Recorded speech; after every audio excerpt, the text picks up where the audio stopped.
Hey, everybody, welcome back to another episode of Secure the Seat Live. My name is Minda Harts, and I'm just so happy that you're here with us today. You could be anywhere on the internet and you're here with us. So let us know how your weekend was. Put it in the chat. We love to know what's going on with you. Did you do anything fun?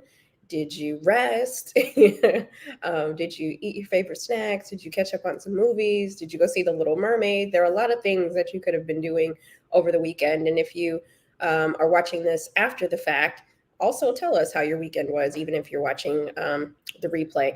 Many of you are watching us on LinkedIn, but others are watching us on Twitter, YouTube, and Facebook.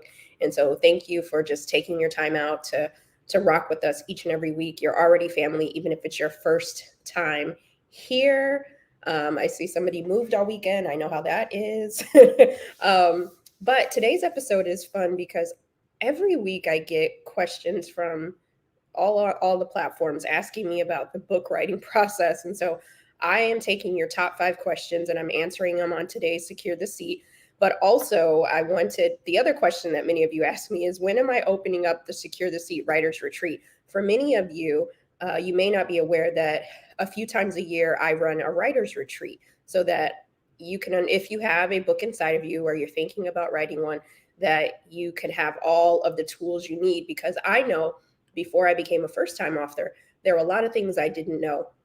In each book, I am constantly learning something new each and every time because there's various ways that you can write a book, right? So now you can obviously self-publish, you can go traditional publishing. There's so many more opportunities to get your products out there. And I'm a public speaker, so it's been very, very beneficial to have, products, which are my books. And so I just know that I didn't know a whole lot of things. And so I wanted to cut through the noise and offer support. So I've been running the Secure the Seat Writers Retreat since 2020.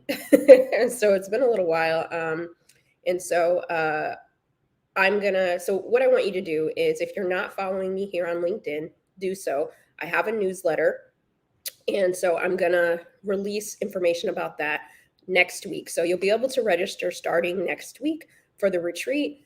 It's a video course. Sometimes I do them live, but there's a lot of great content that me and my team have put together just so you can have the tools that you need. We've had people go on to get book deals at traditional publishing houses, also self-publish, and their books have been doing well. And sometimes people just want to write for them, right? So whatever your goal is, stay tuned because next week I'll be leaving the information for you to know on how to register if writing a book is in your heart. So I'm curious, anybody watching today, have you ever written a book or do you want to write a book? So put it in the chat. And then also, if you have any questions outside of the ones that I'm about to answer during today's episode, I'll try to get to a couple of those as well. So, other thing I wanted to mention is today would have been Breonna Taylor's 30th birthday. And it's just something that I just wanted to acknowledge. I want to make sure that we always say her name, that we always say their names, because they should be here. They should be celebrated.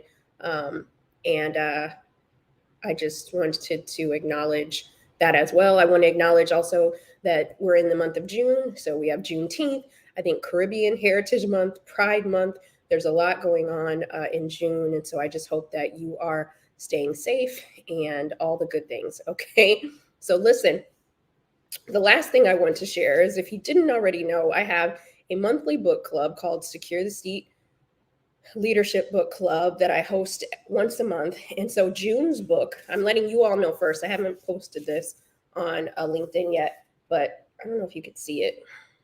It's not showing. Oh, wait, let's see. Is it going to show for me? It doesn't want to show. I think, oh, here we go.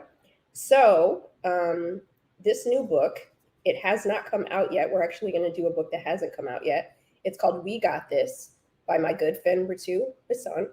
And she's going to be on the show next week talking about her book. And I'm just really excited about this book. It's a book about belonging. We got this. And so you can actually go wherever you like to buy your books, put in we've got this, and there you go. And so let's do this. I'm just coming off of traveling for many, many weeks. And so I have one more week of travel, and I'm very excited about it. Then I get to rest. But the thing that I haven't talked a lot about is I recently um, closed my fourth book deal. So I'm going to start writing this summer my fourth book. I cannot believe it. If you would have asked me 5 years ago, was I going to be writing any books? The answer probably was no. And then since then, I've had three books come out. You can see them on the screen. The Memo, Right Within, You Are More Than Magic. All three have become bestsellers. So um, it's nothing that I would say that I've done, but it's the community, because success is not a solo sport. But the one part that you can control about writing your book is writing the best book that you can. Okay. And that's what you can control, right? And then you hope that you write a book that's so impactful, so inspiring, whatever your goals are, that people resonate with it. And thank you to each and every one of you who have purchased any or all three of my books. It means so much to me, because I wouldn't be able to write three books. I wouldn't have got a fourth book deal if these books were not doing what they're supposed to do in the world. So that is why I host the Writers Retreat, because I just want to share the gems, because I wish there was something I could have tapped into when I was learning. And yeah, so more to come on what this fourth book is going to be. I'm really excited. In the next few weeks, I'll be rolling out some content around it. But what I will say is, because you all know that I love music and culture, is that this is going to be my crossover album. I am going to write a pure business book. It is not going to be about some of the themes that I have covered in the last three books. Um, Obviously, I will always center the experiences of women of color or anyone on the margins, but we also have to evolve, and we have to grow in our conversations and in our solutions and those sorts of things. And so I'm excited to be able to write this next book. A lot of Black women don't get the opportunity to hit the bestsellers list on pure business books. Oftentimes, we're thrown into self help, we're thrown into all these other kind of niche categories. And so, my goal with this next book is I want to be, and I'm going to say it out loud because why not? And some of you might think this is a crazy thing to say, but this is my dream and my goal. And so, I'm going to share it out there, and I'm going to be ambitious and audacious about it. But I want to be one of the top best-selling business book authors that happens to be a Black woman, because we don't get taken seriously on the business list. And so I want to, not for myself, but for others, to show that we can write books in every genre.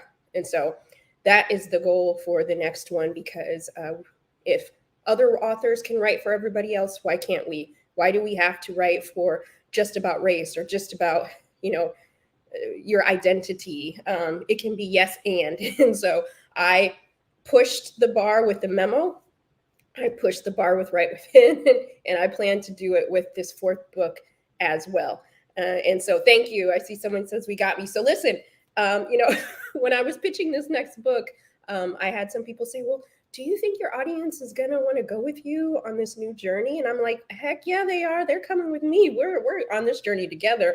Okay. And we're pushing the conversation further, right? Yes, we can talk about the inequalities, but there's other things that we need to talk about, other things we need to address in the workplace. And I want to be able to do that. And I want to share my voice with those who wouldn't necessarily be drawn to my books, right? It's going to be the same. And, Biggie said, same number, same hood, it's all good. Same lyrics, same pop culture. We're just expanding the table. So I'm super duper duper excited to share more about it. I am at a new publisher as well for this next book. And just shout out to my agency, United Talent Agency, UTA, for believing in me, trusting in me, and making sure I got the best deal and the best home possible. And so I'm just super, super duper excited. So again, happy that you're here. I want to answer the top 5 questions that I get about writing books all the time. So number 1, how did you get started? Okay. So I never planned on being an author. I know some of you probably have had a book in your heart for a very long time. You've had the topics that you want to write about. You might even have written the book. You just haven't figured out how to get it in the hands of the people that you want it to, or you haven't found a literary agent or whatever have you.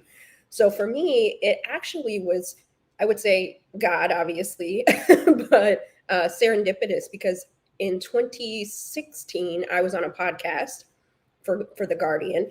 And the gentleman there who was interviewing me, I was talking about my company, The Memo, because I was doing career boot camps for women of color all around New York City and online. So you may not know that I've been doing this work since 2015, and so but with no book, right? And I was still in my day job, and so but I had been writing weekly blogs at my company, The Memo, which is at myweeklymemo.com.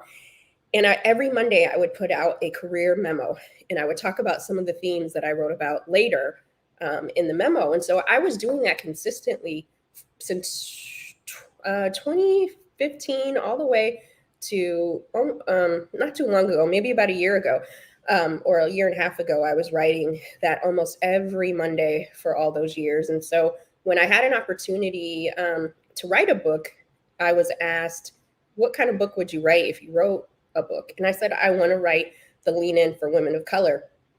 I want to talk about what it's like when we lean in, because I feel like there's not enough career books about that. And so the gentleman that interviewed me, he said, Minda, you should write a book. I think that there's an opportunity for you to really, use your voice in this way.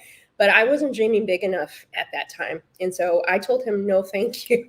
What many of you may not know also is that I'm very much an introvert. Don't let these internet streets fool you. And so I did not want to be the face of anything. I did not want to use my voice in that way. Like, I never set out to be famous. I never set out for, any of those sorts of things. I just wanted to be a space, be a voice for people who don't feel seen, who are not in dominant culture. And so that was the goal, and then when you start to walk into your purpose, obviously things start to align for you. And you can be forward facing and still be impactful, right? And so over the next few months, I kept having people reach out to me and say, you should write a book, you should write a book. Or I'd speak somewhere, and then I'm like, okay, God, I guess you're trying to get my attention. And so I waved the red flag. I went back to Justin, is his name.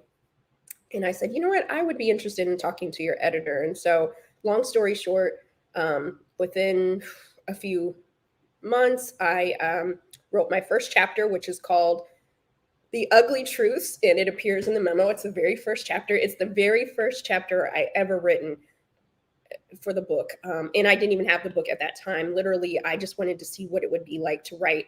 So what you have control over is you can write at any time. You don't have to have permission to write. You get to write at any time. And so I wrote a sample chapter, let an editor see it. She gave me feedback on it. She says, this is great. You need a literary agent. And all of this happened within like 8 months. So from when I seen Justin to when I wrote the chapter to when I got a literary agent. And then the book came out in 2019. But it was a process, right? And so what I had control over, I had this blog for the last, several years and or a few years at the time. And and I just used what I already had. And so every chapter in the memo was based off of a Monday memo that I had written. I just had to add more words to it. Right? So again, you could use LinkedIn right now to start putting your content out into the world. You get to test things. I would use LinkedIn. I would use Twitter to test certain things. And so you get to do that at any time. I'm going to stop for a second and let you, if you have a question that you want to drop in, I want to try to get to some of these. My earpods just went out. Mike, are we good? Can you all still hear me? I was talking and my earbuds just went out. So I'm hopeful that you all can still hear me. Okay, cool. So that's how I started to write. I already had all this content available. If you stay ready, you don't have to get ready, right? And then I had a newsletter. So I already had a built in audience. So, audience, you can write a book. A lot of people reach out to me and say, hey, can you introduce me to your editor? Can you introduce me to your publisher? All those sorts of things. The one thing that they also want to know is that you have a base. You have a group of people that are already ready to go, who, if you dropped a book today, they would buy it. So the nice thing about me is, since 2015, I had been building up my email list. I had a newsletter. I'd been doing these workshops across the country. So I had a base. Now you have to expand that base. So if you are thinking about things right now, create the email list, right? Even on here on LinkedIn, they have a newsletter function. Click it on. So, I mean, you don't have to put out one every week, but what would it look like if you put out your content each and every month and you build that up, right? If you don't have a website, what would it look like to get a simple website on like a Squarespace or a WordPress? Have the function to capture emails, because as you can see, so much is happening with these social platforms. So it's really important that we still have those email lists that you can go to. And so having a target audience was really important. So I had this, thousands of emails already who were already on my email list that was tapping into my voice already. And so I just had to figure out how to build upon that. So again, you need an audience. They're going to ask for that if you decide to go for a traditional route, because a lot of the work that you do will be you. I often joke and say that writing a book, selling a book is like selling CDs out of the back of your car, because you are grinding. You are working very, very hard. Yes, you have the support system in some ways, but you are really selling that book and pushing that book. And so it makes it that much easier if you have maybe a professional group that you're part of, maybe a sorority or fraternity or a service organization or a church group that you can also tap into, because you'll need all hands on deck. Okay. So that's the other part. So how did I get started? That's one question. We answered that. The other question is audience. If you don't have some type of list or you don't have some type of platform, start now, start building that. Use LinkedIn, use the different Facebook, wherever you're at, to build that up. The other thing, I would get a website if you don't have one. Even if you don't build it out, go buy your domain right now. I used GoDaddy at the time. Oh my God. Stephen A. Hart, who is a brother from another mother, he's been on the show many times. He helped me build out, well, I built out my first website. Let's be fair. And then before my book came out, he was helping me get some stuff together. He's like, ooh, girl, if I were to show you one day, maybe I'll show you the pictures. But the first website that I built myself, at least it had my picture and a way to contact me and those sorts of things. But at least I had my domain. So if you get a chance, get your domain, or if you have a book name idea, go buy it now if you're able. Or if you're able in the next 30 days, at least go to GoDaddy and check and see if it's available. Because that's really, really important too, because once you start putting your content out there or building out products, you want people to be able to find you. And so it doesn't take a lot. I didn't have a lot of money when I built my first website. So it was very simple, but definitely at least buy the domain. Even if you're not able to start the website or anything, go ahead and grab that domain. Every couple months, even if I have an idea about something, I will just go buy a domain, because if I decide to go do something with it later, then I don't want to have to battle somebody else to buy it back. Okay. So that's the other thing. The other question that I often get is, how did I find a literary agent? In my case, it was through networking. I write about this pretty much in all my books, the power of the network. And I was very fortunate that Justin, the person who introduced me to an editor, I didn't end up working with that particular editor, but the editor then gave me 3 names of literary agents that they thought might be interested in my work. And so there's something called a query letter, and you can Google it. But if you find an agent that you might be interested in, you can look them up online or whatever have you. And if they are accepting inquiries, you can provide them with a query letter. And that's kind of like a 1-pager or 2-pager based off your idea, maybe a sample chapter, those sorts of things. So you can do that. So that's what I did. I took a query letter. I took I took the sample from The Ugly Truths, the chapter that I had written, and I sent it to these three editors. I'm sorry, these three literary agents. And then I ended up meeting with one. Shout out to my literary agent for the memo, Right Within and You Are More Than Magic, Monica Odom. And yeah, and then we met at this place called The Wing in New York City back in 2016. And we just vibed on a whole nother level. She happened to be a woman of color. And so she understood why the memo needed to be written. And so you don't just want any literary agent. You want somebody who's going to be a partner, somebody who's going to fight for you, somebody who gets you, who's going to ask for more, those sorts of things. So it's not enough just to have one, but make sure that you have the right one. I'm going to give you a little tip today. If you're looking for an agent, a literary agent, one place you can go is manuscriptwishlist.com. It's manuscriptwishlist.com. And there's a lot of agents there. You can sort it through genre.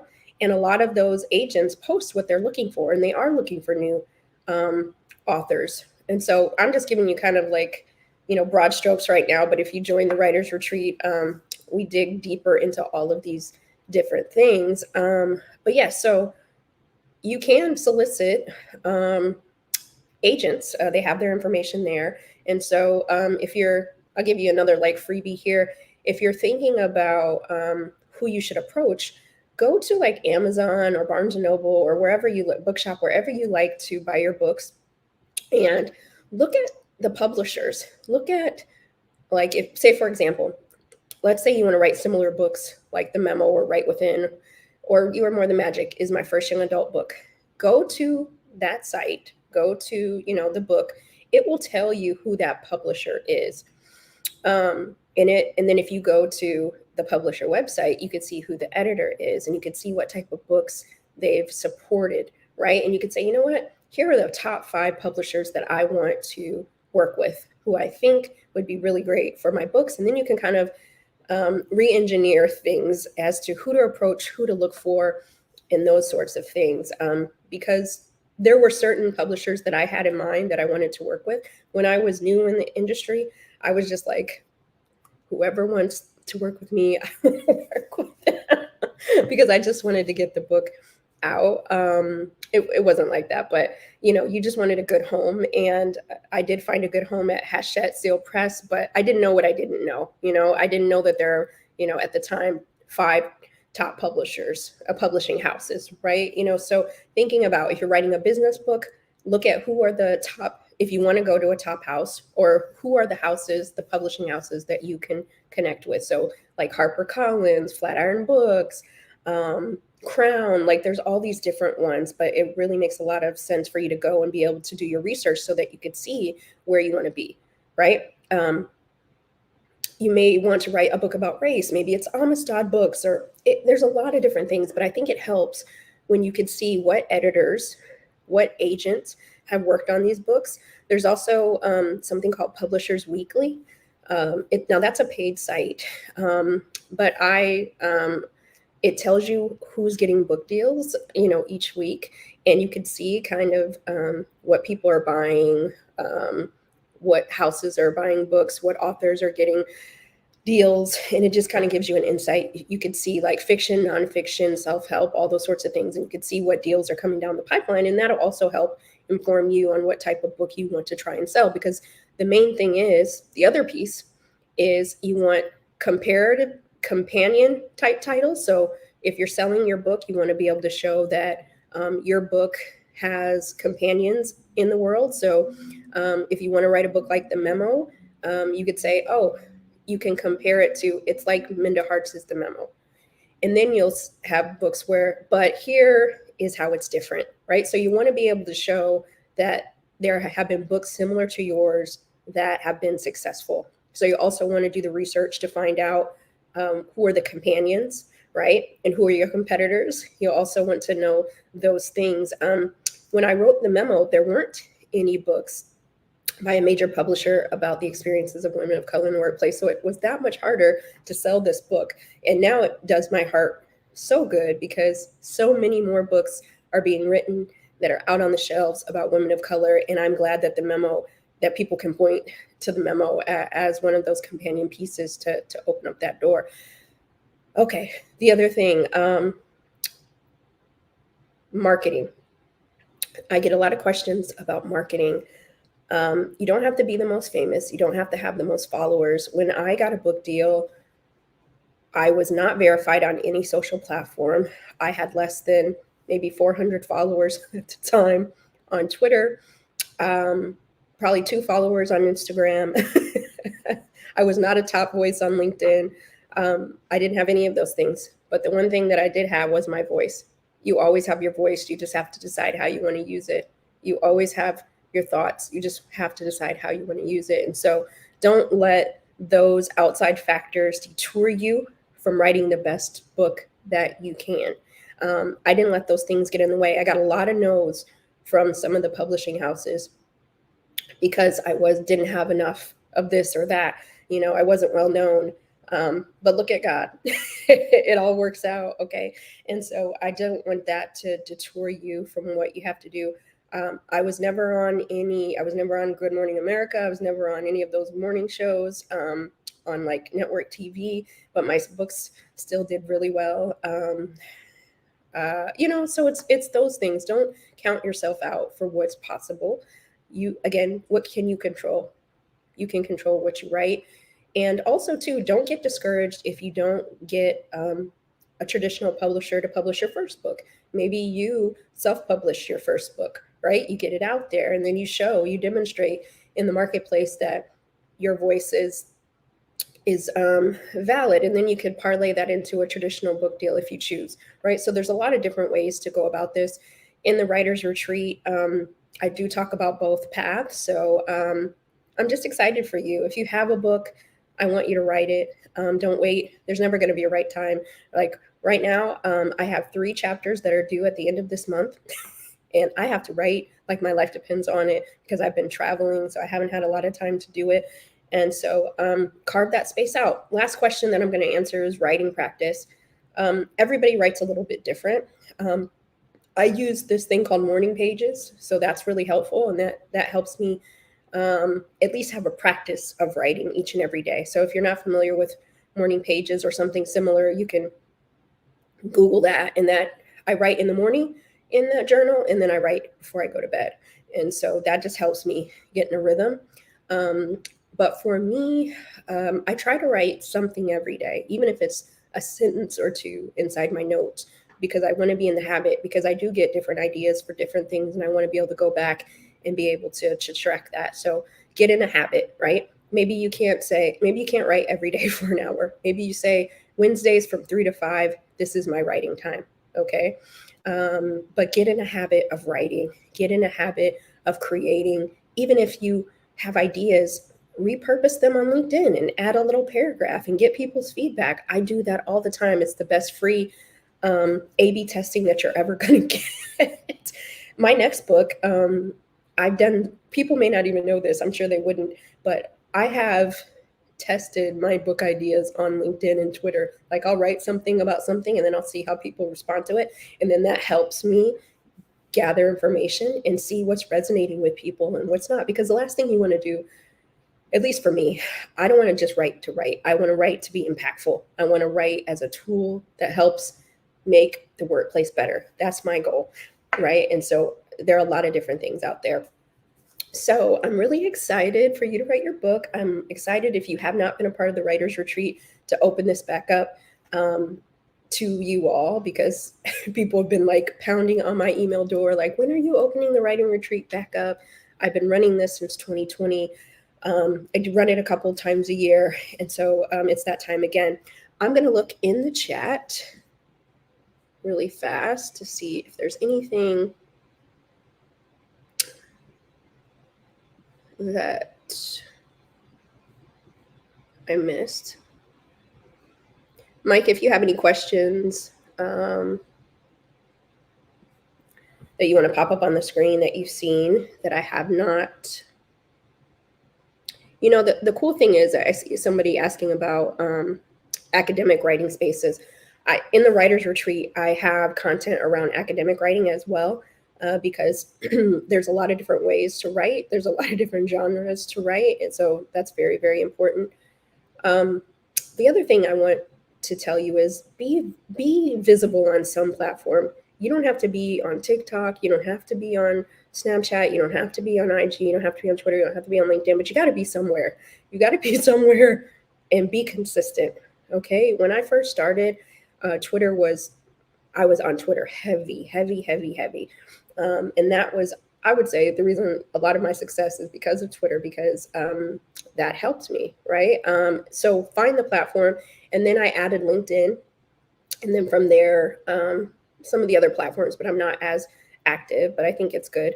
How do you establish without social media? It's very hard. You have to be somewhere, right? So if you're not somewhere, get there. Okay. But again, you don't have to be everywhere because your audience is not everywhere. Meaning, people who are going to write my books yet or read my books, maybe they may not be on Snapchat. So why would I wouldn't say waste my time, but why would I direct my energy to a place where I know if I'm gearing toward workplace professionals, that's the type of books that I write. So being on a platform like LinkedIn makes more sense, right? Writing thought pieces, having a newsletter. So think about where your audience is, and then leverage those opportunities to be there, right? And again, a lot of this is about consistency. And so be consistent wherever you're going to be consistent. um, so where are the best writing boot camps and workshops? That's a great question to a fellow author, Kanika Tolver. Well, there are quite a few, but if you Google writing workshops, a lot of the local community colleges, they host some. Um, there's a lot of 3-day, 4-day retreats. So if you look on, and now because since the pandemic, a lot of things are online. So before you had to like go to Vermont or go somewhere for like 4 days or whatever have you, but now you could actually go online to a lot of these places and participate. But put in writing workshops. Pretty much every city also has them to some degree. I know that some of the workshops that I used to participate in are no longer taking place. So I need to get an updated list. But it's one of the reasons why I decided to launch the writing retreat a few years ago, because there isn't always like an easy place to go, or people don't necessarily have the time or resources to go spend a week in Palm Springs and write. But I don't want that to detour anybody from writing your books. But patience is key. Okay. This next book that I'm writing probably won't even come out till the end of 2024, early 2025. So that's also a process too. So when you're thinking about your writing, something that I've learned from, not as much as with the memo, because that was my first book, but when I wrote You Are More Than Magic and Write Within, thinking about making your content evergreen. What will this book read like in 10 years, right? And so also thinking about it from that perspective, to make sure that, think about the books that you read that are timeless. When you're thinking about writing, also forcing yourself to think ahead about how landscapes are changing and those sorts of things. And that's also helpful too. And find your unique voice. You don't have to be like anybody else, right? There are a lot of career writers out there, but I didn't have to mimic them.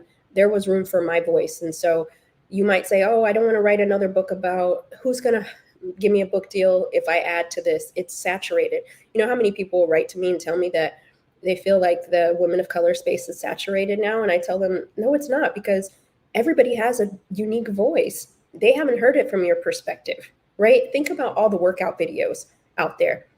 They're still making workout videos, I mean, there's probably 500,000 trillion kickboxing tapes, but it doesn't stop just because of that, right? Somebody else comes to the table and shows a different way or uses different music. You know what I'm saying? So think about it that way. Nobody has heard it. Nobody's read it like you. Okay. And so I'm just very, very excited. Thank you to someone who, Michael, put that one on the board. It says, I highly recommend the Secure the Seat Writers Retreat. listen, invest in yourself in this way. I'm going to release information on it next week, because I just wish I had a space that I could have gone to ask the questions, to tap in. We even have writing prompts to help you just get in the zone. And even on the writing retreat, I offer one-on-one. You get one-on-one with me, to ask questions and those sorts of things, because this isn't just me peddling a course. I want you to be able to have what you need, at an affordable price. So again, just wanted to share the writing information with you. And if you have a book that you've been thinking about wanting to write, put a one in the chat. I just want to see how many future future authors we have. Yeah, Jane Fonda's workout videos are still classic, right? And there's been so many more. It doesn't take away what Jane Fonda has done. You know what? I'm gonna tell you something. There's tons of things out there. There's Pelotons, there's rowing machines, there's all kinds of workout. I remember when I was growing up, I wanted a Bowflex so bad. I would call that 1-800 number and get all the materials sent to my house. Had no money to be able, I was a teenager, but I'd look through all of these Bowflex workout things. And, there's always something, right? But the workout machines don't do the same, right? I used to go to SoulCycle.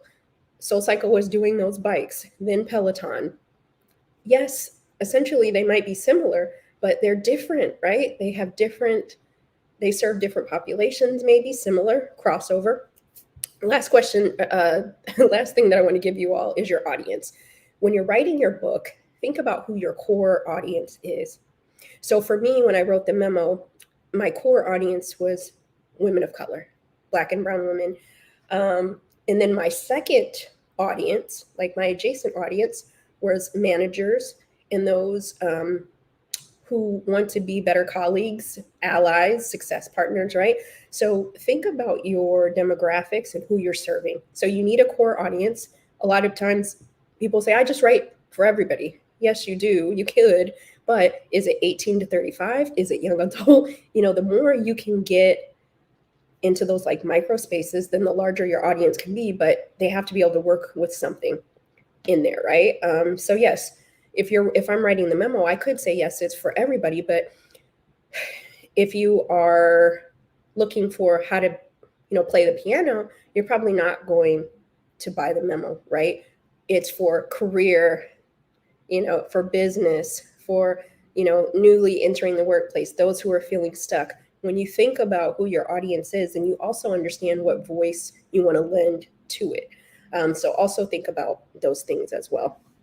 So I'm excited for you to write your book. If you're not following me here on LinkedIn, do that. But also sign up for my newsletter here on LinkedIn, because next week I'm going to put all the information out for Secure the Seat Writers Retreat, because I want you to be there this year and learn all the things you need to get going. And shout out to all the alums of the Writers Retreat. I've just been so proud of each and every one of you and what your goals have been. Everybody's goals are different. Some people just want a community to learn more, and they are not writing a book right now, and that's okay too. So Mike, I'm going to bring you to the stage, and we're going to go into our June affirmation.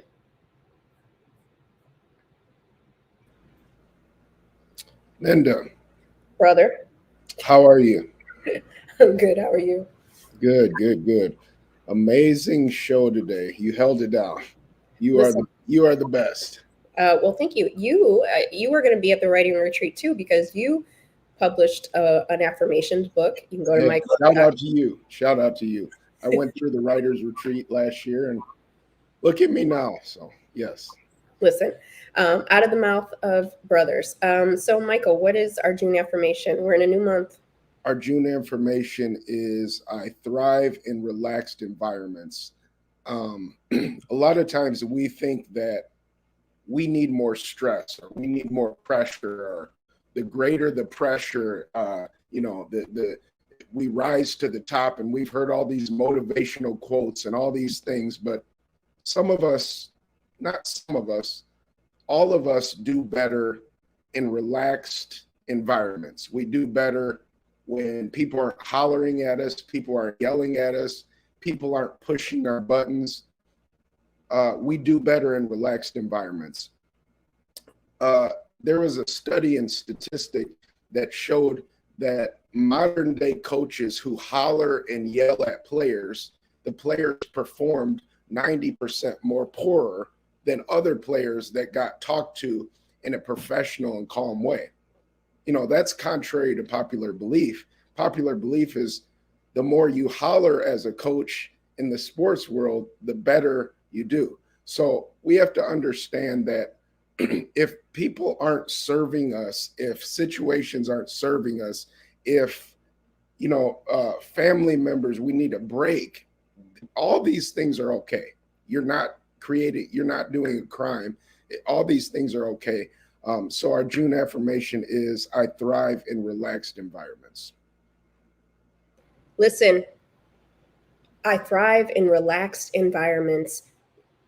Think about the type of environments you need to be in to thrive, right? Why do we keep going into environments that make us anxious, that make our nervous system rise to 10, dealing with people who make us anxious, who talk down to us, all of those sorts of things? Let's think about the environments that we're entering this week, the people that we're allowing to take up space in our life, the people that we're allowing to live rent free in our heads. Don't let them take up all this space. Find the environments that allow you to be able to be the best version of yourself. And that may even be social media, right? So maybe you're not in a good space when you're scrolling on Instagram and you're seeing other people who you perceive to be doing more things than you or whatever have you. If you need to unfollow some people, do it. If you need not to answer the phone call of somebody who's been calling you, repeat because it's always something that's a downer, don't answer it. Give yourself permission to thrive. Michael, say it again for the people in the back, please. I thrive in relaxed environments. And it's okay to thrive in relaxed environments. It's okay. Allow yourself to do that. It's all right. You don't have to have stress to say I'm a better person. I thrive in relaxed environments. We've got to get used to that. It's funny that you say this. So I've been on the road for the last 6 weeks. And one of the things that I know is important to me to thrive in a relaxed environment is when I come home to a clean house. That is important to me. I do not do well when I come back home and it's messy or dirty or any of those sorts of things. It automatically puts me in a really bad mood. So for me, I know that that's important. So I know that, I need to make sure that before I leave the house or whoever's in the house, that's communicated or whatever the case may be. But I need that.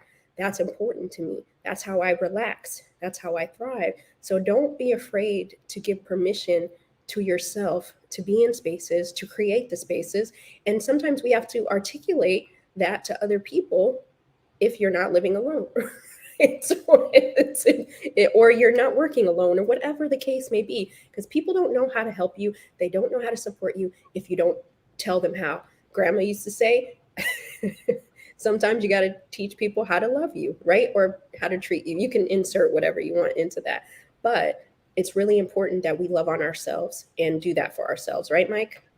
It's correct. And sometimes delegation is the key to a lot of this. And sometimes we feel guilty about delegating things. Sometimes we feel guilty about if we get a delivery service to deliver our meals, or we have someone help us clean our house. A lot of times there's a lot of stigmas, and he's bougie, she's bougie. We put a lot of pressure on ourselves to do everything on our own, and sometimes we need a meal delivered. Sometimes we worked hard enough to pay that extra fee. Sometimes we need someone to help us clean. Sometimes we need, instead of doing this, we need to help delegate some of these things. Allow yourself to do that sometimes and be relaxed. If that one thing is the thing that's stressing you out, allow yourself to do that. There's nothing wrong with that. Tambourine moment. Thank you, Michael. Listen, you all, thank you for joining us. I hope you found today's conversation valuable. Again, make sure that you are following me here on LinkedIn so that you can get the information, or subscribe to the newsletter so you can get the information about the writer's retreat. It's the best time that you could spend on yourself, because you never know what could come of it. I never thought that I was going to be a best-selling author of 3 books. It was never in the plans. Okay, so you don't know what's inside of you until you tap in to that. You don't know what type of voice is waiting to be unleashed inside of you. And so even if it's just for you. All right, keep securing your seat. We'll see you next Monday.